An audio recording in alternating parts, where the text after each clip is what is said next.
저희 막내 아들이 선교사로 봉사한 지 몇 달이 지났을 무렵 동반자 공부를 마치려는 순간 아들은 머리 안쪽에 희미한 통증을 느꼈습니다. 정말 이상한 느낌이었습니다. 처음에는 왼쪽 팔을 거늘 수 없게 되더니 곧 혀가 마비되었습니다. 얼굴 왼쪽이 축 늘어지기 시작했고 말을 하기도 어려웠습니다.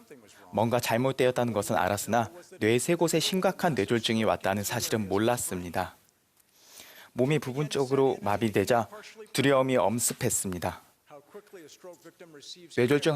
뇌졸중 환자가 얼마나 신속하게 치료받느냐는 치유의 정도에 지대한 영향을 미칩니다. 그의 충실한 동반자는 결단력 있게 대처했습니다. 응급 전화를 건 후 아들에게 축복을 주었습니다. 기적적으로 구급차는 단 5분 거리에 있었습니다. 아들이 병원으로 후송된 후 의료진은 상황을 조속히 진단하여 뇌졸중의 마비 증세를 정상으로 되돌릴 수 있는 어떤 약물을 투여해야 한다고 결정했습니다. 그러나 만약 아들이 뇌졸중에 걸린 것이 아니라면 그 약물은 뇌출혈 같은 심각한 부작용을 초래할 수도 있었습니다. 아들은 선택해야만 했고 약물을 투여받는 쪽을 택했습니다.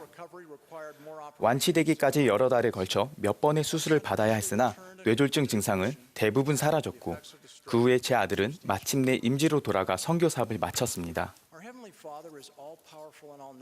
우리 하나님 아버지는 전지전능하십니다.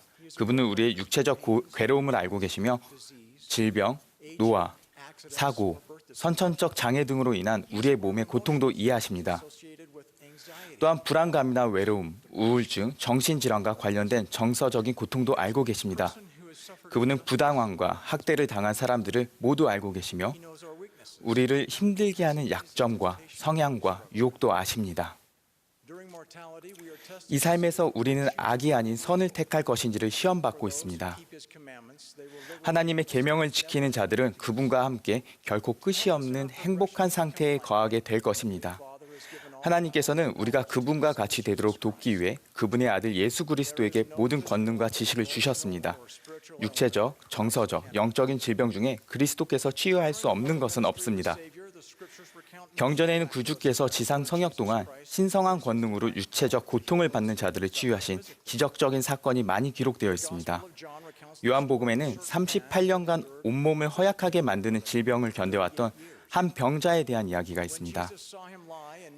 예수께서 그 누운 것을 보시고 병이 벌써 오래된 줄 아시고 이르시되 내가 낫고자 하느냐.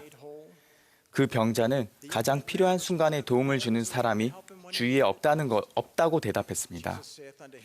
예수께서 이르시되 일어나 내 자리를 들고 걸어가라 하시니 그 사람이 곧 나아서 자리를 들고 걸어가니라.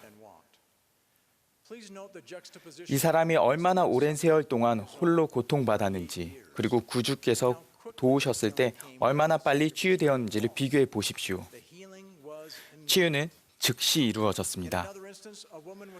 또 다른 예로 12년간 혈루증을 앓으며 생계비를 모두 쏟아부어 의사를 찾아다녔던 여자가 예수님의 뒤로 와서 그의 옷가에 손을 대자 혈루증이 즉시 그쳤습니다. 예수께서 이르시되 내게 손을 댄 자가 있도다. 이는 내게서 능력이 나간 줄 알미로다 하신대 여자가 스스로 숨기지 못할 줄 알고 곧 나은 것을 모든 사람 앞에 말하니. 그리스도는 지상 성역을 통해 그분께 육신을 다스릴 권능이 있으심을 가르치셨습니다. 그분께서 우리의 육체적 질병을 언제 치유해 주실지를 우리가 통제할 수는 없습니다. 치유는 그분의 뜻과 지혜에 따라 이루어집니다. 경전에서도 어떤 이들은 수십 년 동안 또 다른 이들은 혈멸의 삶 내내 고통을 겪었습니다. 우리는 육신의 연약함을 통해 더 발전하고 하나님께 의지할 수 있습니다. 그렇지만 구주의 도움을 받아들일 때 그분은 항상 우리를 영적으로 강화해 주심으로 우리는 짐을 견뎌낼 더 큰 능력을 갖게 됩니다. 궁극적으로 우리는 부활할 때 모든 육체적 질병이나 아픔, 불안정함이 치유될 것임을 알고 있습니다. 그것은 예수 그리스도의 속죄를 통해 온 인류에게 주어지는 선물입니다. 예수 그리스도는 우리의 육신뿐만 아니라 우리의 영도 치유할 수 있습니다. 경전 곳곳에는 그리스도가 어떻게 연약한 영을 지닌 자들을 돕고 온전케 하셨는지 나와 있습니다. 이러한 경험들을 생각해 볼 때 우리 삶이 축복하시는 구주의 권능에 대한 소망과 신앙이 자라납니다. 예수 그리스도는 부당함이나 학대로 인한 상처를 치유하시고 우리의 마음을 변화시킬 수 있으며 삶의 시련 속에서 평화를 주시고 정서적으로 치유해 주셔서 우리가 상실감과 심적 고통을 견디도록 힘을 줄 수 있습니다. 그리스도는 우리가 죄를 범할 때도 치유하실 수 있습니다. 죄란 하나님의 율법을 고의로 어기는 것입니다. 죄를 범하면 우리의 영혼이 더럽혀지게 됩니다. 부정한 것은 아무것도 하나님의 면전에 거할 수 없습니다. 죄로부터 깨끗하게 되는 것은 영적으로 치유되는 것입니다. 하나님은 우리가 죄를 지으리라는 것을 아시기에 우리가 구속받을 수 있는 길을 마련하셨습니다. 린지 로빈스 장로님은 이렇게 가르쳤습니다. 하나님은 우리가 만약에 실패할 경우를 대비해서 회개라는 대체 계획을 주신 것이 아닙니다. 회개는 우리가 실수할 것을 아시고 우리를 위해 마련하신 그분의 계획입니다.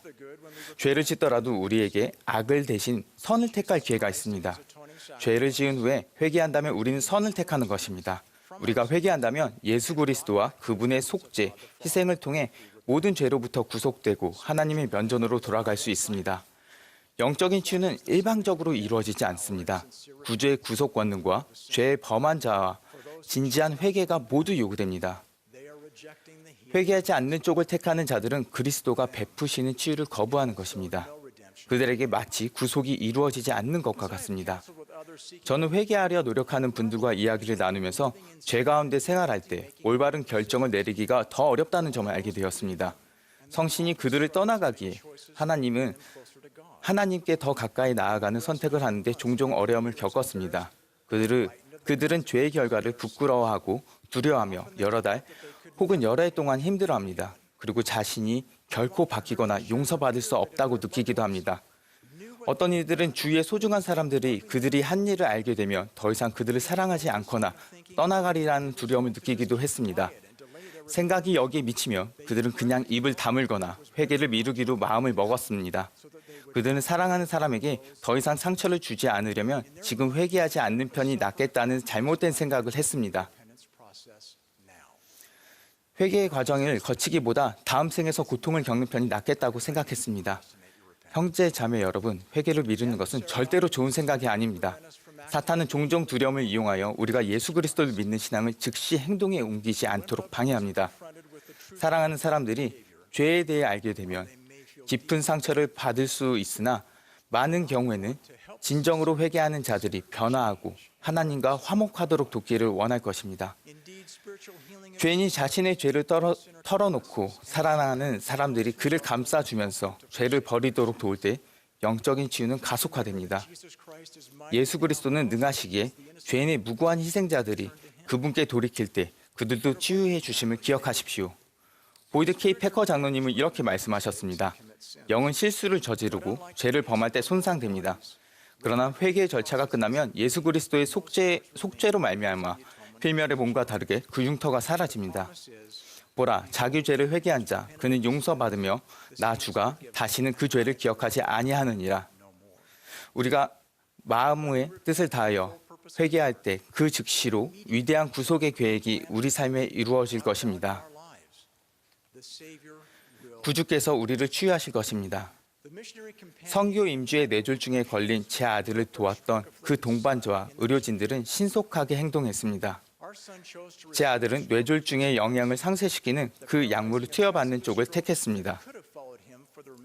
필멸의 여생 동안 그를 따라다닐 수도 있었던 마비 증상은 다시 정상으로 돌아왔습니다. 마찬가지로 우리가 회개하여 예수 그리스도의 속죄를 삶에 이끌어오는 일을 더 빨리 할수록 죄의 영향에서 더 빨리 치료할 수 있습니다. 러셀 M. 넬슨 회장님은 이렇게 권유하셨습니다. 혹시나 그 길에서 벗어나 계시다면 부디 돌아오리라는 권유를 드립니다. 여러분께서 어떤 걱정거리나 시련이 있든지 주님의 교회 안에서 여러분을 위한 자리가 있습니다. 지금 성약의 길로 돌아오신다면 여러분 자신은 물론이고 아직 태어나지 않은 세대들까지 축복받을 것입니다. 영적인 치유를 얻으려면 우리 자신을 구주께서 말씀하신 조건에 맞추어야 합니다. 우리는 미루지 말아야 합니다. 우리는 행해야 합니다. 영적으로 마비되어 영원히 진보되지 못하게 되는 일이 생기지 않도록 지금 행동하십시오. 제가 말씀드리는 동안 여러분이 잘못됐던 누군가에게 용서를 구해야 한다고 느끼셨다면 행동으로 옮기십시오. 그들에게 여러분이 한 일을 이야기하시고 용서를 구하십시오. 만약 성전 합당성에 영향을 줄 만한 죄를 범하셨다면 바로 오늘 감독님과 상의하기 바랍니다. 미루지 마십시오. 형제자매 여러분, 하나님은 사랑이 많으신 하늘 아버지이십니다. 그분은 사랑하는 아들 예수 그리스도에게 모든 권능과 지식을 주셨습니다. 그분으로 인해 모든 인류는 육체의 모든 질병으로부터 영원히 치유될 것입니다. 우리가 회개하기를 선택하고 우리의 마음을 구주께로 온전히 돌이킨다면 예수 그리스도는 그분의 속죄로서 우리를 영적으로 치유하실 것입니다. 그 치유는 즉시 일어날 것입니다. 선택은 여러분의 몫입니다. 여러분은 낫고자 하십니까? 저는 예수 그리스도께서 값을 치르셨기에 우리가 치유될 수 있음을 간증합니다. 하지만 그분이 주시는 치유의 약물을 받겠다고 우리가 선택해야 합니다. 오늘 받으십시오. 미루지 마십시오. 예수 그리스도의 이름으로 말씀드립니다. 아멘.